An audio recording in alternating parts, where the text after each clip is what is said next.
Deputy speaker sir కొంచెం మంత్రి గారిని రెస్ట్ తీసుకోమని మీరు చెప్పాలి.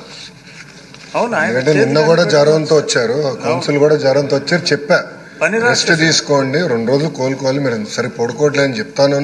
వినట్లేదు, మీరన్నా చెప్తే వింటారేమో. మీరన్నా రూలింగ్ ఇస్తే గానీ వింటారేమో అధ్యక్ష. ఎందుకంటే పాప చాలా ఇబ్బంది పడుతున్నారు. అది very serious subject, is not keeping well. అయినా కూడా ప్రశ్నకు సమాధానం చెప్పడానికి వచ్చారు. అమ్మా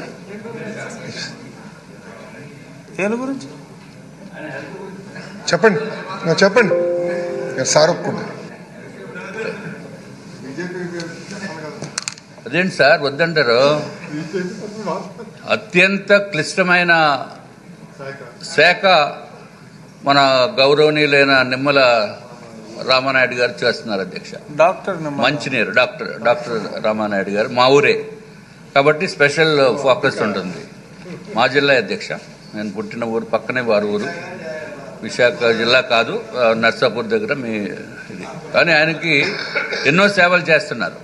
అంటే మనకి విజయవాడలో వచ్చిన ఫ్లడ్స్లో కానీ, లేకపోతే పోలవరం ప్రాజెక్టు గురించి కానీ ఆయన పడుతున్న కష్టాన్ని అందరూ గుర్తిస్తున్నారు. ఆయన ఆరోగ్యం బాగున్నప్పుడు ఆయన సభకు రావటం అనేది సబబు కాదు అధ్యక్ష. దయచేసి గౌరవ మంత్రి గారిని రెస్ట్ తీసుకుని ఆయన ఆరోగ్యం కుదిరిపడిన తర్వాతే సభకు రావాలి తప్ప నార్మల్గా లేకుండా మీరు ఒక రూలింగ్ ఇచ్చి మన అందరి తరపున కూడా వారికి విన్నవించుకోవాల్సిన అవసరం ఉంది అధ్యక్ష. శనివారాల్లో రికవర్ అవుతారు మంత్రి గారు. డ్రిప్ లైన్తో వచ్చారు అధ్యక్ష, చూస్తే ఇంకా ఉంది చేకే.